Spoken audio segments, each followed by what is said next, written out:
Et bonjour à tous, je suis Siramor. Aujourd'hui on se retrouve pour une vidéo d'envoi non pas chez PCA mais chez MTG. Pour plusieurs raisons. Déjà j'ai envie de tester le service parce qu'on entend de plus en plus parler de MTG dans le domaine de Pokémon. À la base ils sont connus uniquement pour Magic. Mais parce qu'ils ont la spécificité de ne pas grader que du Pokémon et du Magic, mais de proposer d'autres jeux de cartes à collectionner. Ceux qui suivent la chaîne et puis la page Instagram depuis un moment le savent, je suis un grand fan des cartes Wizards Harry Potter. Et j'ai contacté MTG la semaine dernière pour savoir s'ils étaient en mesure de grader les cartes Harry Potter Wizards, parce que c'est pas précisé sur le site qu'ils le font. Et leur réponse a été oui. Bon, apparemment, j'étais pas le premier à leur demander. En parlant sur des groupes Facebook, d'autres les avaient contactés pour les mêmes raisons. Et on est plusieurs à du coup avoir envoyé des cartes Harry Potter pour tester le service. Donc on va envoyer des cartes Harry Potter, mais pas que. Parce que MTG a une autre spécificité, c'est qu'il propose des subgrades. Donc la carte n'a pas simplement une note comme une carte PCA, elle a également la note du centrage, de la surface, des coins, et ça permet d'avoir une note plus précise sur sa carte et de savoir pourquoi on a une note de 9, de 9,5, de 8. Et voilà pourquoi on va tester le service. Donc pour tester ce service, eh bien, j'ai envoyé des cartes, c'est vraiment dans le but d'un test. Donc en fait, je veux envoyer déjà plusieurs fois la même carte. Donc pour envoyer plusieurs fois la même carte, j'ai pris les oiseaux de Destinée Occulte et j'en ai envoyé 6. 6 fois la carte promo. Et j'ai pris 6 exemplaires qui me semblent être les plus jolis que j'ai. Donc c'est des cartes que j'avais encore sous blister, elles sont parfaitement neuves, en tout cas en état sortie de blister, parce qu'on le sait, une carte qui sort de blister n'a pas systématiquement un 10, loin de là. Mais j'ai choisi les cartes qui étaient le plus jolies au niveau du cadrage sur la face avant, j'ai pas spécialement regardé l'arrière au niveau du cadrage parce qu'il y a souvent des défauts sur ces cartes. Les coins avaient l'air potentiellement pas mal non plus, il n'y avait pas trop de défauts de surface visible, pas de pixels morts, donc j'ai choisi des cartes qui pour moi peuvent être des candidates à un 10. Parce que chez MTG, un 10, l'étiquette n'a pas la même couleur que les autres notes. Elle est dorée alors que les autres sont argentées. Donc déjà, celle-ci, on en envoie 6 exemplaires, toujours dans le but de ce test. Ensuite, j'ai choisi d'envoyer différents types de cartes. Donc j'ai envoyé ce Mew de Impact des Destins, c'est un Mew holographique avec un holographisme très léger. Mais je choisis de l'envoyer parce que c'est une carte sortie de booster mais qui vient du bloc XY et le bloc XY est connu pour avoir des défauts d'origine. Donc en fait la carte a déjà des légers points blancs sur les coins. Donc là c'est pas dans le but d'avoir un 10 que je l'envoie, c'est juste voir la note qu'MTG va lui attribuer en fonction des défauts qu'elle a. Sachant que c'est une carte sortie de booster. On envoie ensuite d'autres choses, donc un Sepiatros VMAX Rainbow. Les Rainbows sont des cartes qui sont difficiles à noter. On a généralement 9 ou 9,5 chez PCA sur ces cartes en sortie de booster. J'en ai qu'une en loose qui est vraiment en super état. Donc on va voir ce que ça peut obtenir chez MTG. J'envoie également une Gold. Donc c'est un petit peu comme les Rainbows. C'est difficile à grader parce que c'est une surface qui est très poreuse et qui peut potentiellement avoir des défauts non visibles à l'œil nu. Mais la carte au niveau du cadrage a l'air vraiment bien, elle tend un tout petit peu vers la droite, mais il n'y a rien de super flagrant sur celle-ci. Et elle n'a pas de défaut au dos non plus, donc on va l'envoyer pour voir la note qu'on va obtenir. Ensuite, je profite de l'ouverture de Reign de Glace très récente pour envoyer quelques cartes. J'ai pas pris forcément les cartes les plus recherchées ou les plus chères, mais ce Celebi, j'avais envie de l'envoyer pour voir ce qu'il peut obtenir. Et parce que j'aime bien les cartes Celebi, c'est des Pokémon iconiques. Donc je trouve ça toujours sympa de les avoir en boîtier. J'envoie le Silver Roi VMAX. Pareil, c'est pas une carte qui coûte très cher, c'est une carte qui doit coûter 8 ou 10 euros. Et Persila, la Foulard Dresser. Celle-là, je l'envoie parce que c'est la seule carte sympa qu'on a eue sur l'ouverture. Vous avez vu l'état de la display. C'était vraiment pas terrible en termes de ratio, mais celle-ci a la particularité d'être parfaitement cadrée et de présenter aucun défaut visible à l'œil nu. Donc potentiellement une candidate pour un 10. D'ailleurs, le Silver Roi est dans le même état. Il est aussi, semblerait-il, à l'œil nu, parfait ou pas loin de l'être. Donc voilà, j'envoie des candidats à un 10, même si ce ne sont pas des cartes vraiment très recherchées ou vraiment très chères. Ensuite, j'envoie un Zekrom. Donc là, on est sur du plus ancien, c'est noir et blanc, la carte date de 2011. C'est une carte qui est sortie de booster, pas par moi mais par la personne qui me l'a vendue, et qui présente très peu de défauts, alors que noir et blanc c'est pareil, quand c'est sorti il y avait beaucoup de défauts, on voit quand même un petit point blanc en bas à droite, elle n'est pas parfaite mais elle est sortie de booster, donc là je pense que c'est une carte qui pourrait obtenir un 8,5 ou un 9 chez MTG.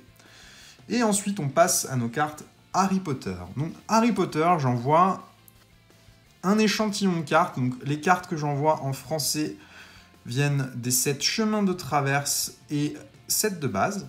Donc là, le logo que vous avez ici, c'est le logo de la série Chemin de Traverse. Donc on a la corne de licorne en argent. Donc c'est une carte brillante, une foil. Il faut savoir que les cartes brillantes comme celle-ci, il y en a 11 par display de 36 boosters. Enfin, entre 10 et 12, ça peut être un petit peu variable, c'est comme sur Pokémon.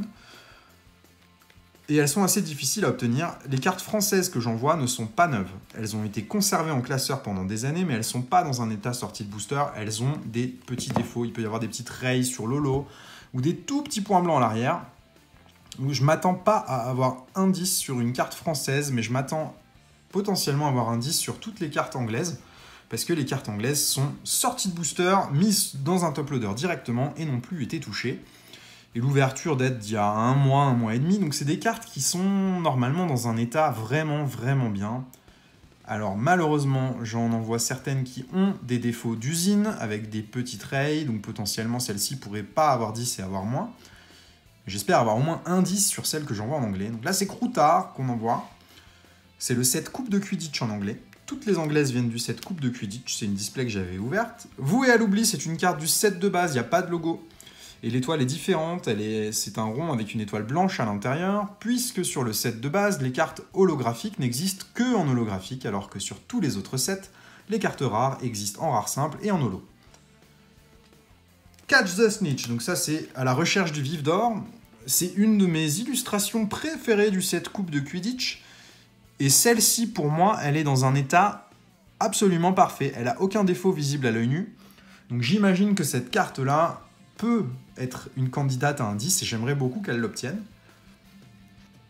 Professeur Minerva McGonagall. Donc c'est elle, malheureusement, qui a des défauts. Alors rien de très flagrant, rien de dramatique. J'aurais dû mettre le flash pour que vous voyez le... Voilà, j'arrive à vous le faire avec le soleil. Que vous voyez l'holographisme des cartes Harry Potter en 3D, c'est vraiment joli. Donc cette carte-là, elle a des très petites rayures, des micro-rayures dues, je pense, au temps passé dans les boosters sans avoir été ouvert.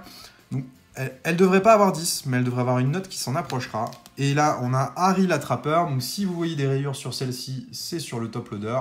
La carte est 100% parfaite à l'œil nu. Après, il peut y avoir des défauts non visibles à l'œil nu qui seront visibles par MTG lorsqu'ils vont la grader, ce qui explique que cette carte n'aura peut-être pas 10, ou peut-être que les coins sont pas absolument parfaits. Mais voilà, pour moi, c'est vraiment une jolie carte, donc je l'envoie dans le but d'avoir un 10. Et celle-ci, c'est ma carte préférée de toutes les cartes Harry Potter, c'est la licorne. J'adore cette carte.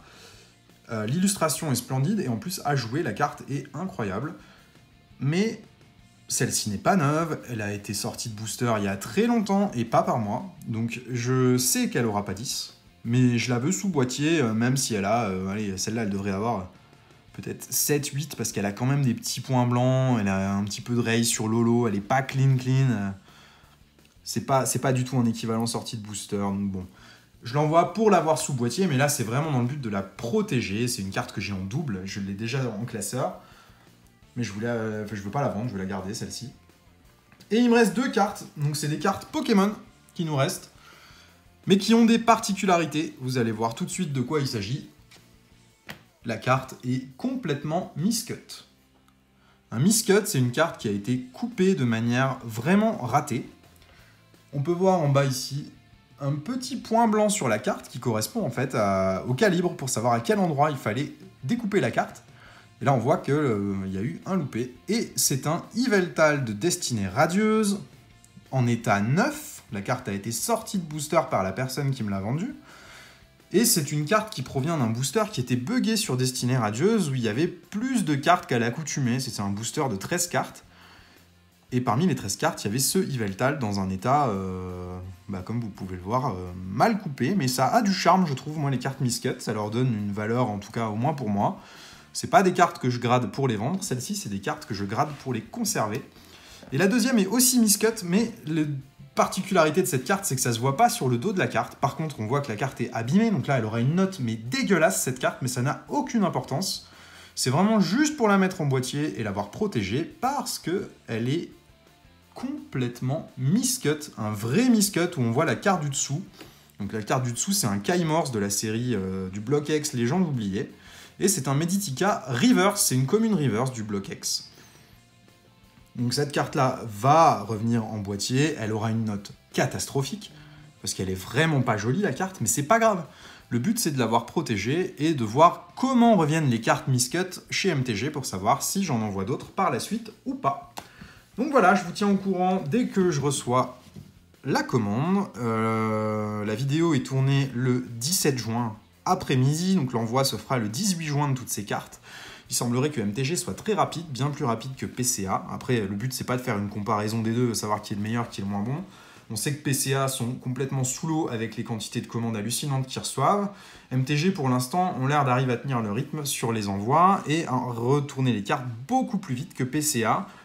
Forcément, parce que pour l'instant, ils en ont moins. Mais c'est une entreprise qui, à mon avis, gagne à être connue parce qu'ils ont de plus en plus d'envois et les gens qui envoient semblent satisfaits à la réception. Donc je vais le tester par moi-même aussi pour me faire ma propre opinion. Et après, je choisirai soit de continuer les envois chez PCA, soit de chez MTG, soit de continuer à faire un petit peu des deux. Merci à tous d'avoir regardé cette vidéo et à bientôt pour la réception. Bonne journée, au revoir.